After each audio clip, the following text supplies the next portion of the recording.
ताप्लेजुङ सरोकार केन्द्र काठमाडौँले ताप्लेजुङको पर्यटन विकासका लागि गर्न सकिने कार्य र चुनौतीका विषयमा जिल्लाका 2 गाउँपालिका प्रमुखसँग अन्तर्क्रिया गरेको छ।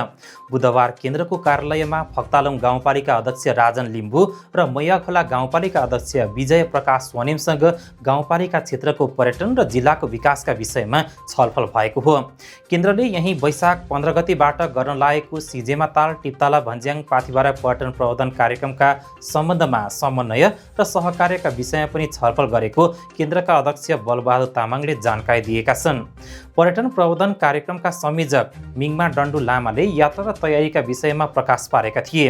गाउँपालिका अध्यक्ष राजन र विजय प्रकाशले यस कार्यमा गाउँपालिकाको सहयोग र साथ रहने प्रतिबद्धता व्यक्त गरेका छन्। सरकारले सम्पत्ति जाँचबुझ छानबिन आयोग गठन गरेको छ। पूर्व न्यायाधीश राजेन्द्र कुमार भण्डारीको संयोजकत्वमा 5 सदस्यीय आयोग गठन गर्ने निर्णय गरेको बताइएको छ। 2062-63 देखि 2082-83 सम्म सार्वजनिक पद धारण गरेका प्रमुख राजनीतिक पदाधिकारी र उच्च पदस्थ कर्मचारीको सम्पत्ति विवरण सङ्कलन प्रमाणीकरण तथा छानबिन गर्न सम्पत्ति जाँचबुझ छानबिन आयोग गठन गर्ने निर्णय भएको हो। सरकारका प्रवक्ता समेत रहेका शिक्षा मन्त्री सस्मित पोखरेलका अनुसार सर्वोच्च अदालतका पूर्व न्यायाधीश राजेन्द्र कुमार भण्डारीको संयोजकत्वमा पूर्व न्यायाधीश पुरुषोत्तम पराजुली, पूर्व न्यायाधीश चण्डीराज ढकाल, पूर्व प्रहरी नायब निरीक्षक गणेश केसी र चार्टर एकाउन्टेन्ट प्रकाश लम्साल आयोगका सदस्य छन्। काङ्ग्रेस केन्द्रीय अनुशासन समितिको बैठकले पार्टीका तत्कालीन उपसभापति पूर्णबहादुर खड्कासँग 7 दिनभित्र स्पष्टीकरण बुझाउन भनेको छ। समितिका संयोजक तारामान गुरुङको संयोजकत्वमा आज ललितपुर स्थित बीपी स्मृति भवनमा बसेको बैठकले खड्काले पार्टीको नक्कली लेटर प्याड प्रयोग गरी अनाधिकृत रूपमा विज्ञप्ति जारी गरेको ठहर गर्दै स्पष्टीकरणको माग गर्ने निर्णय गरेको हो। बैठकले यस अगाडि नै खड्कालाई सचेत गराइसकेको उल्लेख गर्दै पुनः सोही प्रकृतिको गतिविधि दोहोरिएको निष्कर्ष निकालेको छ। समितिका अनुसार खड्काले 2082 चैत्र 14 र त्यसपछि पुनः चैत्र 30 गते नक्कली लेटर प्याड प्रयोग गरी आफू पार्टीको जिम्मेवारीमा रहेको दावी गर्दै प्रेस विज्ञप्ति जारी गरेका थिए। सरकारले शनिबार र आइतबार 2 दिन बिदा दिनुका साथै काठमाडौँ उपत्यकामा रात्रिकालीन बस सेवा सुरु भएपछि पर्यटन र होटल व्यवसाय चलायमान हुने भन्दै व्यवसायीले यो निर्णयको स्वागत गरेका छन्।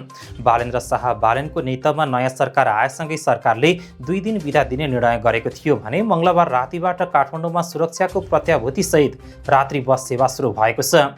यी 2 निर्णयले काठमाडौँमा आन्तरिक तथा बाह्य पर्यटकको चाप बढ्ने र होटल तथा पर्यटन व्यवसाय फस्टाउने जिल्ला होटल व्यवसायी सङ्घ काठमाडौँका अध्यक्ष सुरेश बराल बताउँछन्। यसअगाडि रात्रि बस नहुँदा काठमाडौँको एक स्थानबाट अर्को स्थानमा पुग्न पनि इनड्राइभ पठाउ र ट्याक्सी जस्ता महँगा सवारी साधन भाडामा लिनुपर्ने हुन्थ्यो।